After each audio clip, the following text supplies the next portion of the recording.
Aaron was a simple human man who lived a quiet life. He worked long hours in a small local cafe on Earth, cooking for people who barely remembered his name. He woke up early, went home late, and repeated the same day again and again. He never thought something big would ever happen to him. He had no family, no savings, and no big dreams. His life felt normal. Maybe too normal. One evening, when Aaron finally reached home, tired and ready to sleep, he found a strange metallic box placed at his doorstep. It was glowing faint blue, almost like it was breathing. He looked around, confused, because no one was there. He picked the box up, and as soon as he touched it, the box unlocked on its own. A hologram appeared above it. Aaron froze. The face he saw was familiar but impossible. Jurak, his alien friend from the old interplanetary exchange program. Jurak was a kind, gentle being with deep silver eyes and skin that shimmered like starlight. Aaron had worked with him years ago on a cooking project that mixed human food with alien spices. They had become good friends, but Aaron had not seen him in 5 years. Now Jurak looked weak in the hologram. His voice was shaky but serious.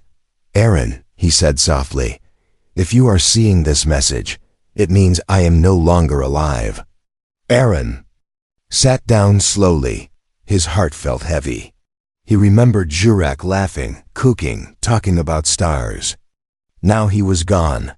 The hologram continued. "I leave you something very important. My restaurant, the Star Hearth. You are now the legal owner." Aaron's eyes widened. A restaurant? On an alien outpost? Him? Why? Jurak spoke again. "I trusted you more than anyone. Humans. You have courage that many species forget. My restaurant needs someone who can protect it. And there is more.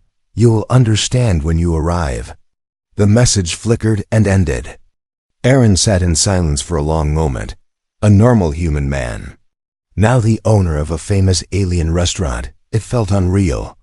But something in Jurak's voice felt urgent, almost pleading.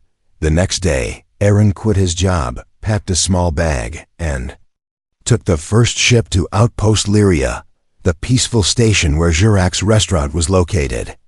The journey took several hours through warp tunnels. Aaron stared at the stars passing by, wondering what he was stepping into. When he reached the outpost, everything felt different from Earth. The air smelled like herbs and strange flowers. Aliens of many species walked around, talking, shopping, laughing. The place felt alive. Aaron followed the map Jurak left him. After a short walk, he saw it, the restaurant. The Star Hearth. It was beautiful. Soft neon lights circled the roof, and floating lanterns danced around the entrance. The door opened with a gentle chime when he stepped inside. The room was warm, glowing with soft blue and purple lights. Holographic menus floated above each table. The smell was incredibly sweet, spicy, and warm at the same time. But the place was empty. Aaron walked to the counter and touched it gently. He remembered Jurak's strong hands cutting vegetables there, mixing spices, laughing. "I wish you were still here," Aaron whispered. Suddenly, the lights flickered. A cold wind moved through the room. Aaron turned around quickly. The door opened. Standing there was a beautiful young alien woman. Her skin glowed lightly, soft like moonlight. Her eyes were deep and full of emotion. She looked tired, scared, and hopeful. In her hand, she held the tiny hand of a small alien boy, no more than 5 years old. The boy hid behind her leg, peeking at Aaron with big glowing eyes. Aaron stepped back, confused. Who are you?" The woman swallowed hard. "My name is Lyri," she said softly. "This is my son, Tycho." Aaron waited, heart beating fast. Lyri's voice trembled as she spoke the words that would change everything. "We are Jurak's family, his wife and child, and he told us that you would protect us. We have nowhere else to go." Aaron stared at them, shocked. Jurak had a wife, a child. Why did he send them here? Why him? Before Aaron could ask anything, Leary whispered again, her voice breaking. Please, don't turn us away. We are in danger. And just like that, Aaron's quiet, simple life ended forever. Aaron stood frozen, trying to understand the moment. Leary and her little son Tycho stood at the entrance like shadows from another world. The restaurant lights flickered again, as if reacting to their presence. Leary's eyes moved around the empty room, and her shoulders dropped in relief, like she finally found a safe place after running for days. Come inside, Aaron said gently. Though he was not sure what he was inviting into his life, Leary stepped forward slowly, keeping her arm tightly around her son. Tycho peeked at Aaron again, and for a second, Aaron saw Jurek in the boy's eyes. It made his heart twist. Aaron walked behind the counter and offered them seats. Leary sat, tired and frightened, while Tycho climbed onto the chair, still hiding. His face behind her arm. Aaron took a deep breath. Leary, why did Jurek send you to me? What danger are you talking about? Leary looked down at her hands. They were shaking. She whispered, Jurek trusted you more than anyone. He said humans are different, harder to track, harder to control. Aaron frowned. Track? Control? What does that mean? Leary opened her mouth to speak, but suddenly Tycho gasped and pointed toward the window. Aaron moved quickly and looked. Outside, two tall figures in dark armor walked past the restaurant, scanning the area with glowing red devices. Their helmets had sharp angles, and their shoulders carried the mark of the Kivora Syndicate, a dangerous criminal group known across several systems. Aaron swallowed hard. Leary whispered, They are looking for us. Aaron shut the blinds. Immediately, the fear in Leary's eyes felt real, too real. Aaron sat down again, his voice calm but tense. Leary, start from the beginning. What happened to Jurek? Leary hesitated, then spoke softly. Jurek discovered something. Something the Syndicate wanted. He refused to give it to them. They hurt him. Before he died, he sent us away. And he recorded a message. He told us to come here, to find you. Aaron felt a wave of guilt. He wished he had known. He wished he had been there. I continued. He said you would keep us safe. He said you had a kind heart. He believed in you. Aaron didn't know what to say. He had never protected anyone before. He was just a cook. Then Tycho tugged on Leary's sleeve and pointed to the back of the restaurant. Leary nodded slowly. Aaron? Jurek said the restaurant has secrets. He used it to hide something important. Aaron blinked. Hide something? Like what? Before Leary could answer, Tycho slid off his chair and walked toward the kitchen door. Aaron followed him. Tycho stopped in front of the wall behind the ovens. His little glowing finger touched a small, barely visible symbol carved into the metal. Suddenly, the wall shifted with a soft hum. A hidden door opened. Aaron stepped back in shock. How long has this been here? Leary walked closer. Since the beginning. Jurek designed it himself. Inside the hidden room was a small chamber filled with soft blue light. In the center floated a box made of crystal-like metal. It pulsed slowly, as if alive. Tycho walked toward it with confidence, as if he had seen it before. When he touched it, alien symbols floated into the air like glowing feathers. Aaron stared in silence. Leary whispered, This is what they want. Jurek called it the core memory. It holds the evidence of everything the Syndicate has done. Every crime, every secret plan. If this gets to the authorities, the Syndicate will fall. Aaron finally understood why Jurek trusted him. Humans could not be mind-scanned. Aliens with sensitive data were easy targets, but a human mind was resistant. The Syndicate could not extract the information from Aaron, even if they captured him. Leary turned to him, her eyes full of fear and hope. Aaron, Jurek said you must protect it, and protect us. Aaron took a slow breath. His life had changed completely in just one day. A restaurant, an alien family, a deadly secret. He felt responsibility settling on his shoulders like a heavy cloak. Suddenly, the restaurant door chimed. Footsteps. Voices. Tiko. Single quotes as face turned pale. Leary whispered urgently, "They are here." Aaron closed the secret door quickly and pushed the kitchen door shut. He walked out to the main area. Heart pounding. Two tall Kivora soldiers stepped inside, scanning the room with cold eyes. One of them leaned close to Aaron and spoke with a sharp metallic voice. "Human, have you seen a woman and a small child pass through here?" Aaron forced himself to stay calm. Everything depended on what he said next. Aaron stood in front of the two Kivora soldiers, his heart beating so loudly he thought they might hear it. Their red scanner lights moved across the tables, the walls, even the ceiling. One of them stepped closer, so close Aaron could smell the metallic burnt scent on their armor. The taller soldier repeated in a cold voice, "Human, we are searching for a woman and a child. They are dangerous criminals. Have you seen them?" Aaron knew this was a lie. Jurak's message still echoed in his mind. "Protect them." He slowly shook his head. "No, I only arrived today. I haven't seen anyone." The soldier stared him for a long moment. The red light scanned Aaron's face, reading his micro-expressions. Aaron forced his breathing to stay normal. If the soldier sensed fear, everything would end. Finally, the soldier pulled back. "If you see them, report immediately. The syndicate rewards loyalty." They walked out, the restaurant door closing behind them. Aaron stayed still until their shadows disappeared from the window. Then he whispered, "Leary, Tiko, you can come out." Leary stepped from behind the storage room door, holding Tiko close.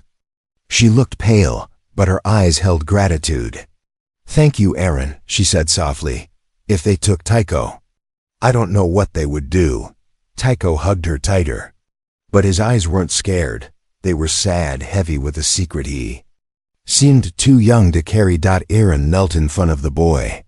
"Tiko, what is inside that glowing box in the hidden room? You touched it like you knew it." Tiko looked at Leary for permission. She hesitated, then nodded slowly. Tiko took a deep breath, then pointed to his small chest. "It talks to me," he whispered. Aaron blinked.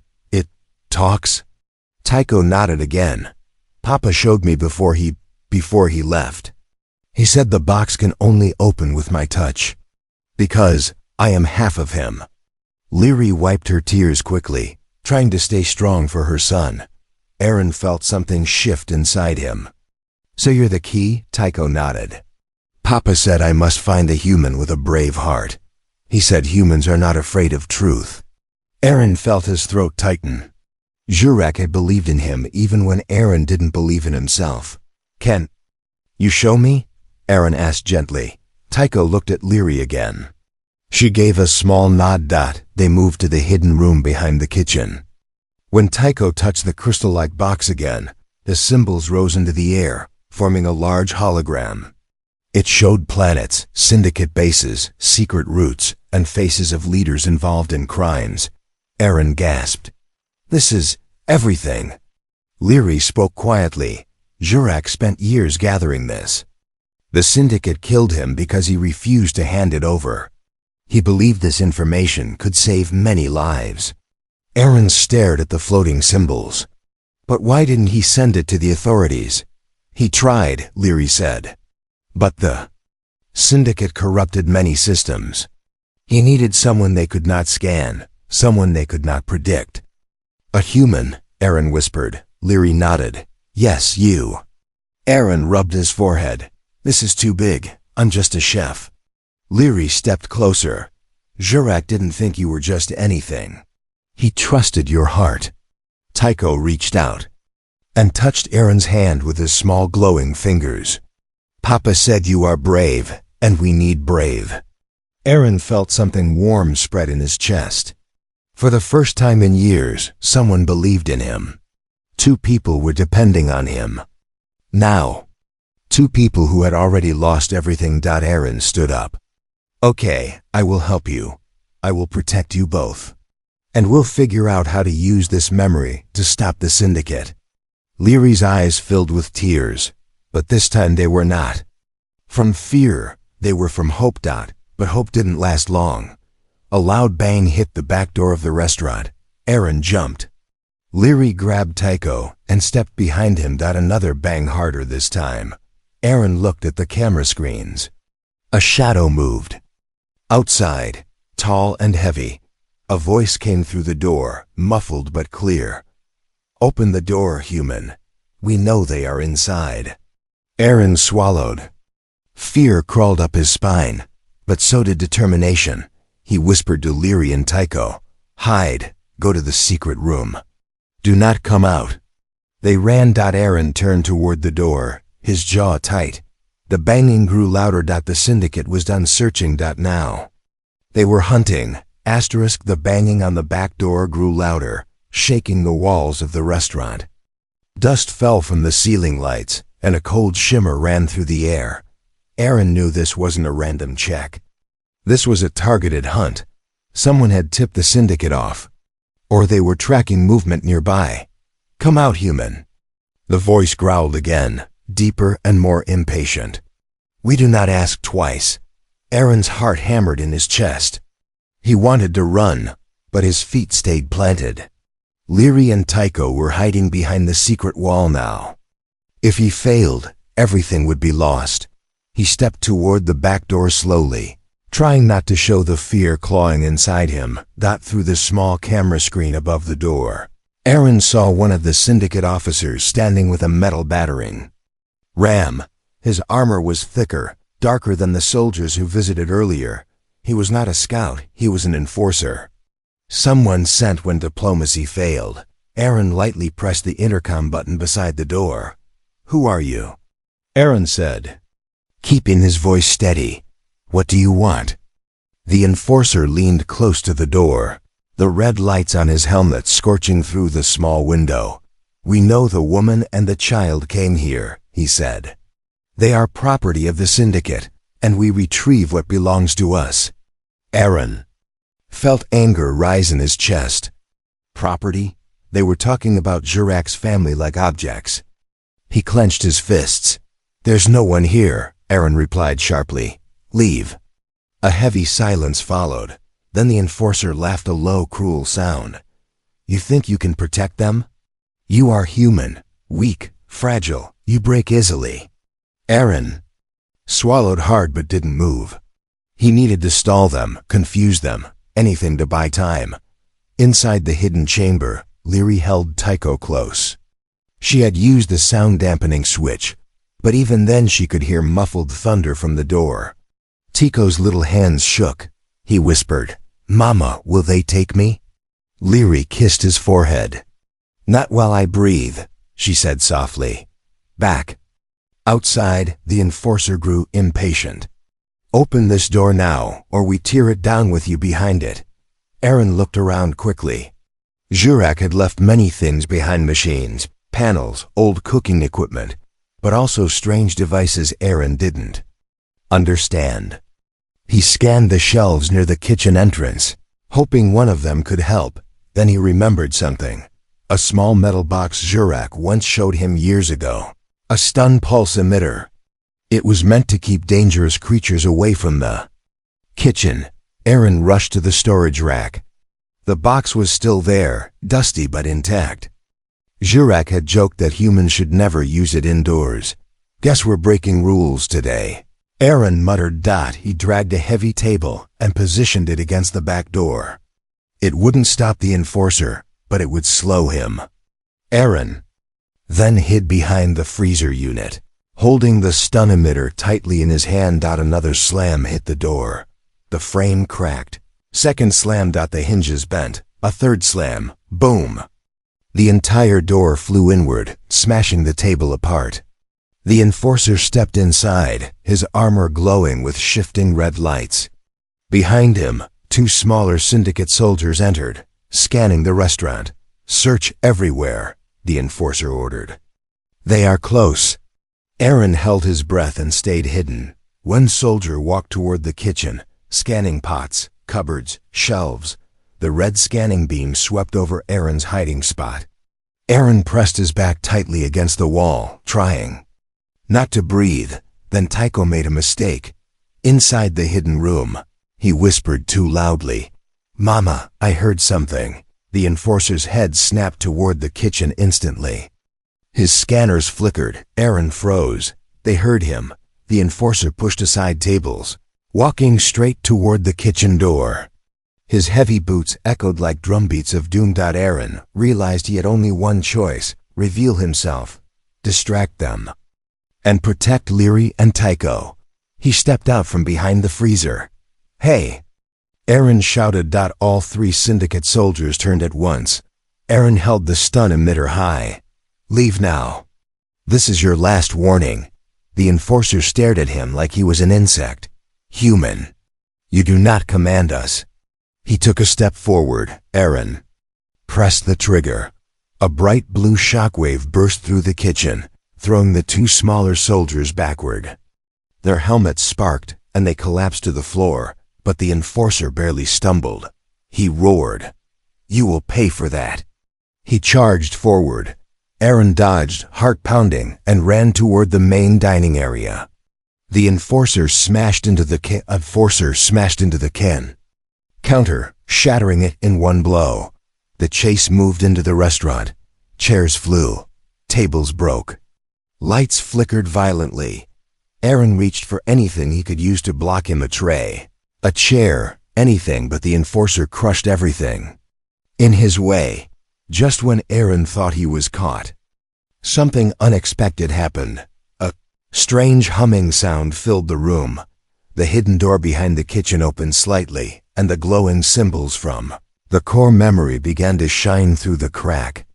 Brighter than before. The enforcer stopped. He slowly turned and whispered in fear, "No, that cannot be here." The enforcer stared at the glowing crack in the hidden door, his red scanners flickering in confusion. The core memory pulsed like a heartbeat, casting blue light across the restaurant floor. For the first time since entering, the enforcer did not look confident. He looked afraid. Aaron noticed the change. "Yeah," he said, breathing hard. "You know what that is." The enforcer growled, but it was weaker now. "Impossible. We destroyed all copies." Aaron stepped closer, trying to block the hidden door with his body. He didn't know what he was doing, but instinct told him he had to protect it. The enforcer raised his weapon, but before he could fire, the restaurant lights exploded into a bright white flash. Holographic lanterns flickered, the walls hummed, and a soft hologram of Jurak appeared above the counter. The enforcer stepped back in shock. Jurak. It was only a recording, but it looked real. Jurak standing tall, calm eyes steady. Oz. "Message for those who enter with violence," the hologram said. "If you threaten my family, or the human I trusted, you will fail." The enforcer roared in anger and fired his weapon. The hologram shimmered and vanished, but the distraction was enough. Aaron grabbed the heavy serving tray and smashed it into the enforcer's arm, knocking the weapon aside. It barely hurt the giant alien, but it made him turn his focus away from the hidden room. Aaron shouted, "Leary, take Tycho deeper inside." Leary heard him and pulled Tycho into the secondary chamber, sealing the inner door. The core memory dimmed as they moved away, its glow fading behind metal walls. The enforcer charged at Aaron like a beast. Aaron rolled behind a table, panting. He needed something, anything, to slow this monster down. Then he remembered the kitchen security system Jurak once bragged about. He ran toward the control panel, sliding across the floor. The enforcer followed, smashing tables behind him like paper. Aaron reached the panel and hit the largest red button. Instantly, metal shutters dropped across the restaurant windows. The doors locked. Vents released thick, cold vapor, confusing the enforcer's sensors.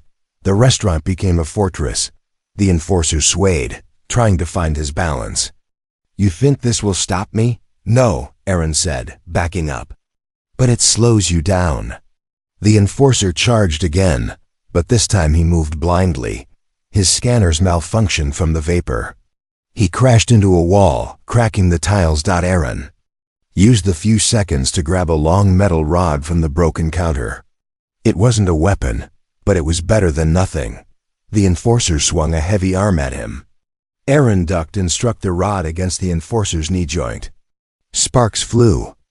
The enforcer roared, but his movement slowed. Aaron struck again and again, using all his strength.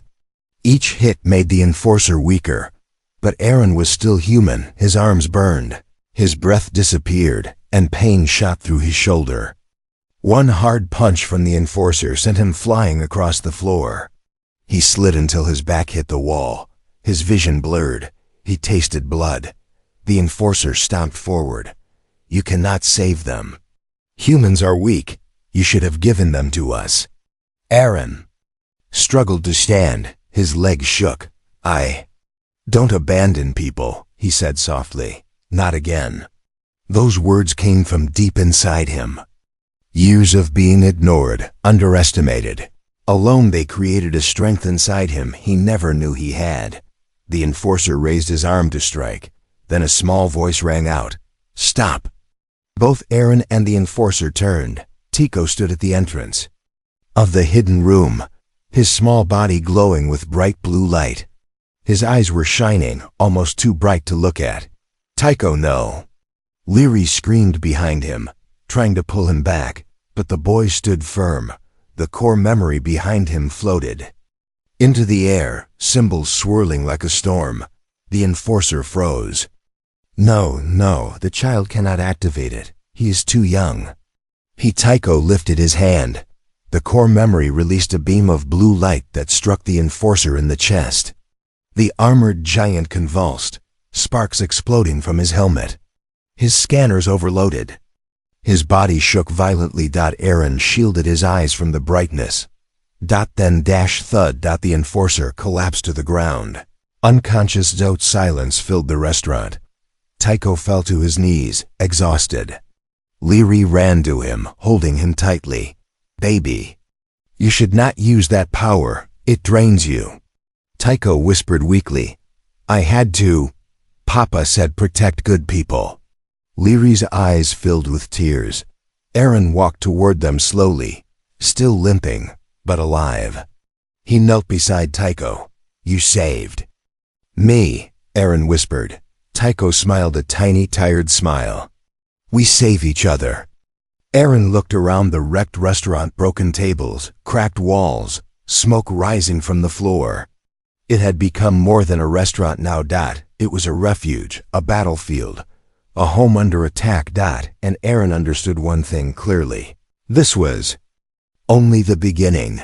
The restaurant was filled with smoke, broken furniture, and the heavy silence that follows a battle.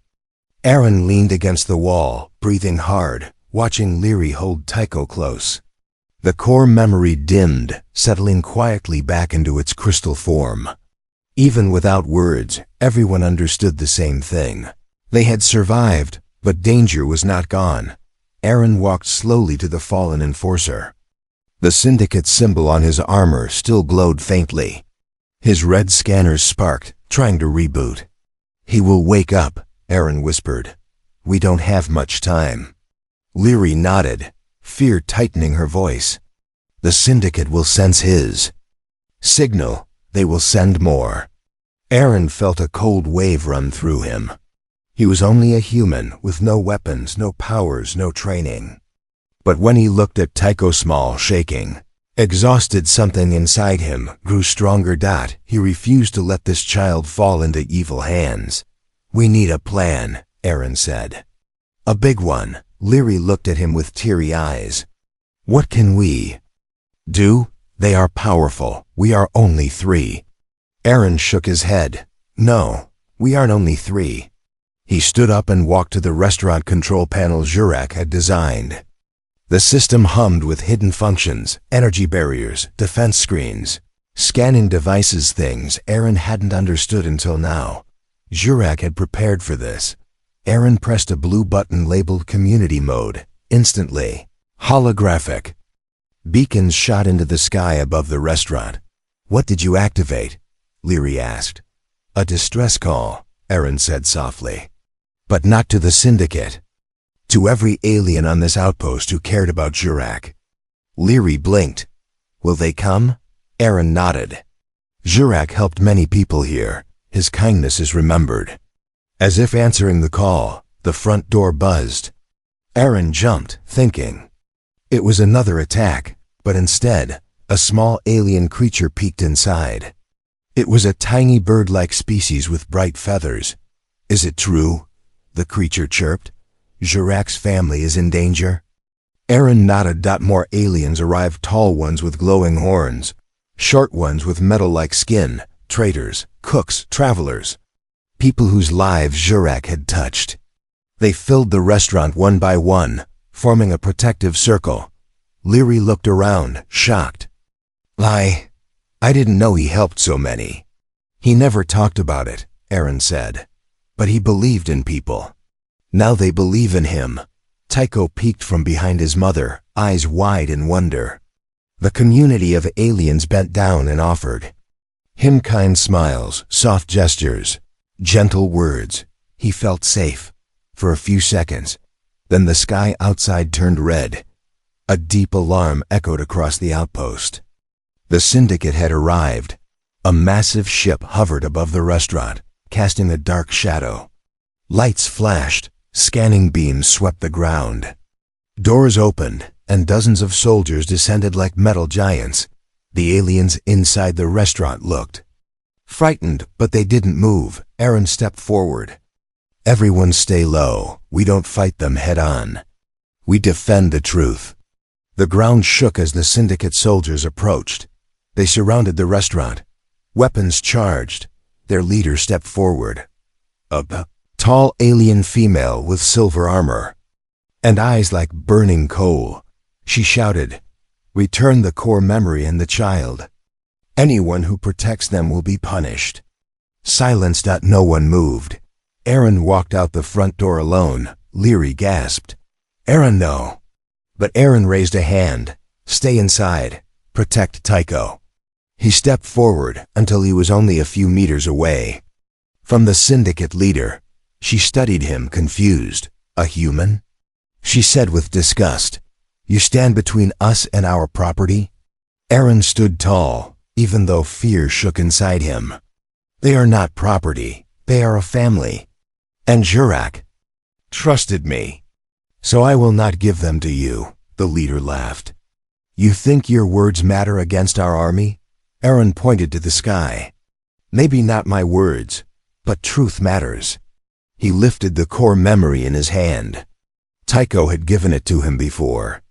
He walked outside. The hologram activated automatically. Blue light exploded above the outpost. Images appeared in the sky. Syndicate crimes, secret killings, corrupt leaders, hidden operations, everything Jurak collected. Thousands of aliens across the outpost stopped to watch. Gasps, anger, shock. The leader screamed, "Stop that! Now!" But it was too late. The truth spread everywhere. The local authorities, who had been blind and controlled for years, arrived. In force, their ships surrounded the Syndicate ship. Their weapons locked onto Syndicate soldiers. "Drop your arms!" The authority commander shouted. "You are under arrest for interplanetary crimes." The Syndicate soldiers froze. Their leader cursed, realizing the truth had destroyed them in seconds. Aaron exhaled, shoulders relaxing. He had stood up alone and changed everything. Humanity had stood tall. Inside the restaurant, Leary hugged Tycho tightly, tears falling from her eyes. "Aaron did it," she whispered. "He really did it." The aliens in the restaurant cheered. And Aaron, the simple human chef, became a hero. The sky slowly returned to its natural blue glow as the Syndicate soldiers were handcuffed and taken away by the authorities. Their leader, still shouting orders no one followed anymore, was dragged into a secure patrol ship. Her burning red eyes kept searching for Aaron, But Aaron did not step back. He watched her leave with calm strength. The massive syndicate ship lifted into the sky, powerless now. Its engines flickered weakly as the authorities sealed it. Crowds across the outpost cheered, some crying, some holding hands, some raising lights in the air. The truth had won. When Aaron finally walked back toward the restaurant, the alien community gathered outside parted to make a path for him. They clapped, bowed, saluted, or simply stared at him with new respect. Aaron felt embarrassed, even overwhelmed. He wasn't used to attention. He wasn't a soldier or a leader. He was just Aaron. But today, he had done something no one else dared. When he stepped inside the restaurant, Leary ran to him, her eyes full of relief and gratitude. She wrapped her arms around him tightly. "You saved us," she whispered. "You saved everyone." Aaron shook his head gently. "Jurak saved us. He trusted the right people." Tycho waddled over, still tired but smiling brightly.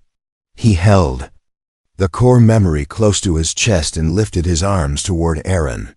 "You came back," the boy said in a soft, happy voice. Aaron knelt, picking him up. "Of course I came back. I promised, didn't I?" Tycho rested his head on Aaron's shoulder, calm at last.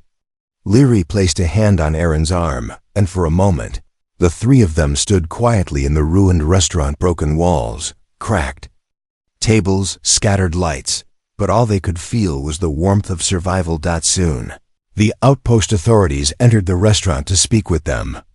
The commander, a tall alien with golden skin and deep blue eyes, bowed respectfully. "Human Aaron," he said, "your actions revealed crimes across 15 star systems. We owe you more than we can ever repay." Aaron looked around awkwardly. "Just glad everyone is safe," the commander smiled. "You are humble. Jurak was right about you." He handed Aaron a holographic pad. "Here, this document officially recognizes you as the guardian and legal protector of Leary and Tycho. Until they choose otherwise, they are under your care and protection." Aaron blinked, surprised. Leary looked at him, eyes shining. She whispered, "Aaron, is this okay? We do not want to burden you." Aaron shook his head. "It's not a burden. You're family now." Tycho hugged him tighter. The commander added, "And one more thing, the restaurant stays yours. It is protected under interplanetary law now. No syndicate, no corrupt group will ever touch it again." Aaron nodded, feeling something soften inside him, something he hadn't felt in years. Belonging, purpose. The authorities left, and the alien community helped clean and rebuild the restaurant. Some repaired walls with advanced tools. Others replaced broken lights. Several families brought food, flowers, and gifts to thank Aaron and show love to Leary and Tycho. For the first time, laughter filled the place again. Later that night, when the restaurant was quiet and the lanterns glowed softly, Aaron sat at a table with Leary and Tycho. They shared a simple meal, nothing fancy, but it felt like the warmest meal of his life. Leary broke the silence first. "Aaron, Jurak always said you were different from other humans. He said you listened with your heart." She looked down shyly. "Now I understand why he trusted you so much." Aaron smiled gently. "He was my friend. I would do anything for him, and I'll do anything for both of you too." Tycho, half asleep, mumbled, "Papa said humans are brave. Aaron is brave." Aaron touched the boy's hair. "Your father was the bravest. He gave everything to protect you." Leary's eyes softened. "And now, you gave everything to protect us." Silence returned, but it was peaceful this time, like a warm blanket around all three of them. Aaron looked around the restaurant. "We'll rebuild this place together," he said. "Not just as Jurak's restaurant, but as our home." Leary nodded. "Yes, a new beginning." Tycho yawned. "A new family." Aaron held both of their hands. "A new legacy." Days later, when the restaurant reopened, it wasn't just a place to eat. It became a symbol of unity, courage, and compassion. People came from across the outpost to see the human who stood up to the syndicate, the beautiful alien woman who survived danger, and the little boy whose bravery shone like a star. They didn't come for the food alone. They came to feel what Jurak had always believed in, that a good heart can change the universe. And in that warm, glowing restaurant, under the lantern lights, a human, an alien woman, and a mini-alien boy built a new life, one filled with hope, love, and the strength of everything they survived together. A true HFY legacy born from courage and carried forward by family.